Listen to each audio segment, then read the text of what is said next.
Alright, hi and welcome to today's video. So I know I haven't really posted in quite some time, and the main reason is simply because I was sick, and also school has been kind of catching up, so there's a lots of assignments and tests needed to be done. But I have managed to find just a small window of some free time, and I have decided to use it for today's video.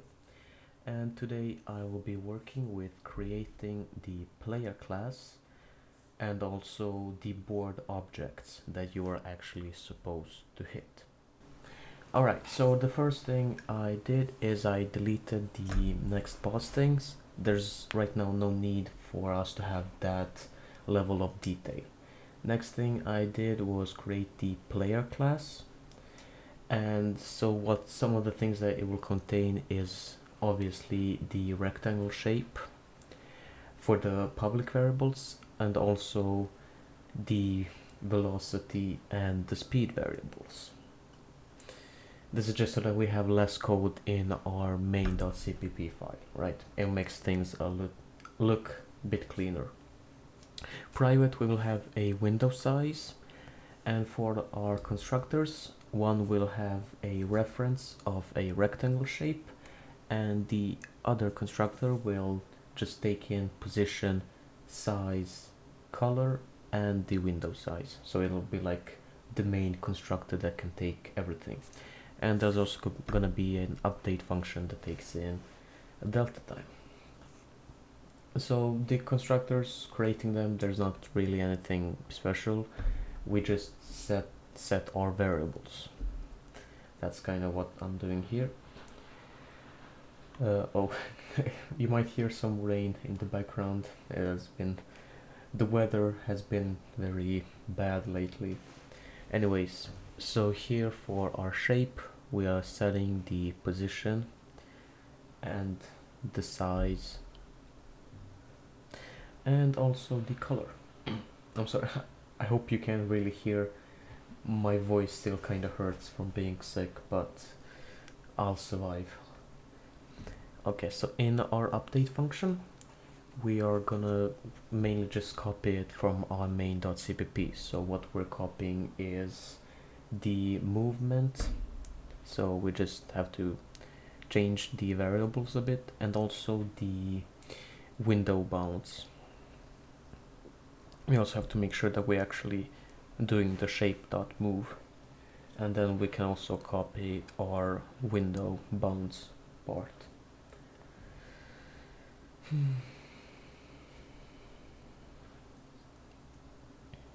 And this is why we kind of needed the window size anyways. So now we can actually instantiate our player. We have to make sure that we include the player, the header file, and so the position is going to be 392.5 on X, and on the Y is going to be 477. So it's the same as before. I just simplified the expression I used, and then the size, the color, everything is going to be the same. Now I can actually go ahead and delete our past player, the player speed, and also with the ball we can change that around.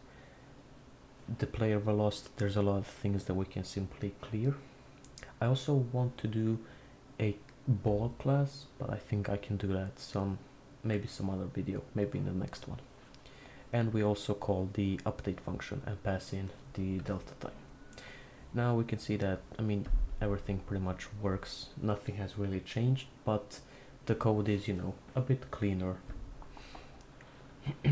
Now we can work on our board objects.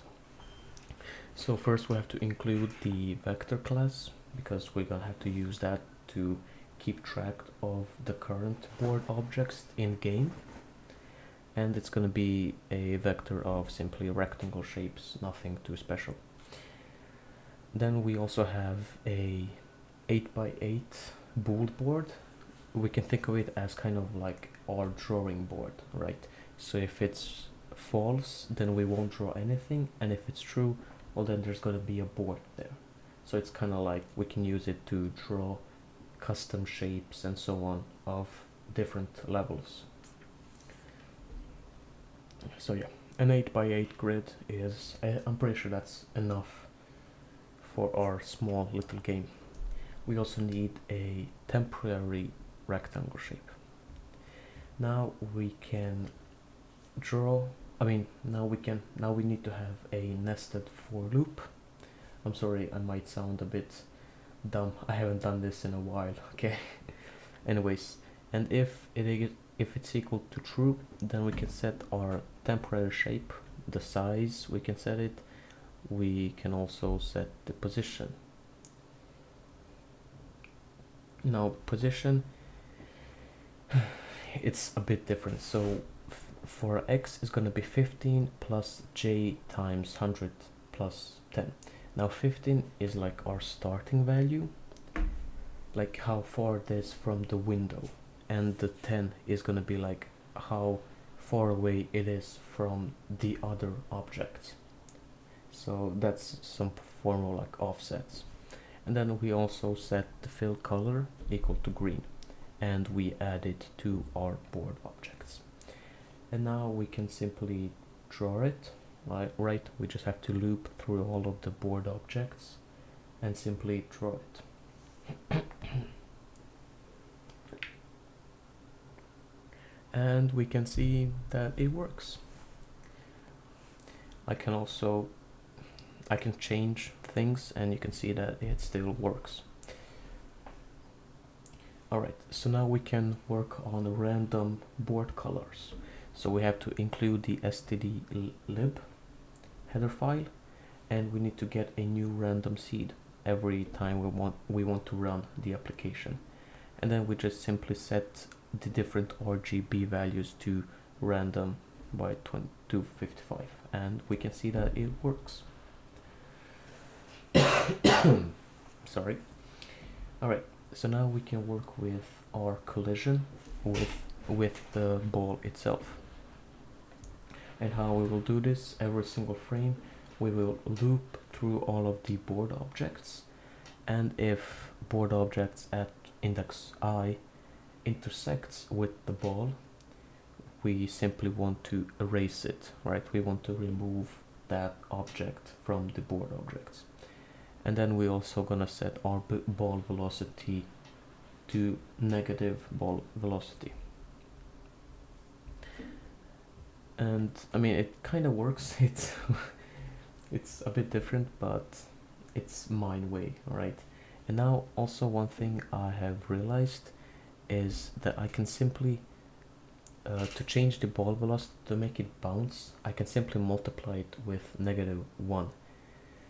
I don't know why I haven't thought of that before. It's such a simple solution, and such a logical as well, but I don't know why I haven't really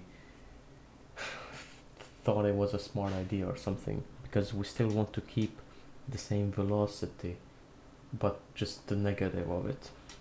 But that also means that we have to increase the speed of it quite a lot. I set it to 3000, and we can see that, yeah, I mean, it does its job, right?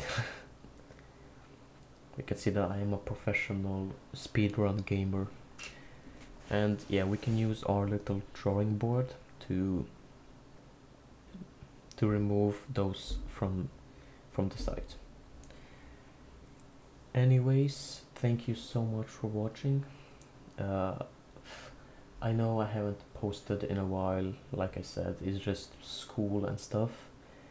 I will try to post another one next week, however I will have no promises, alright? No promises, because there's, I think, like 2 tests next week, and I want to kind of work with it.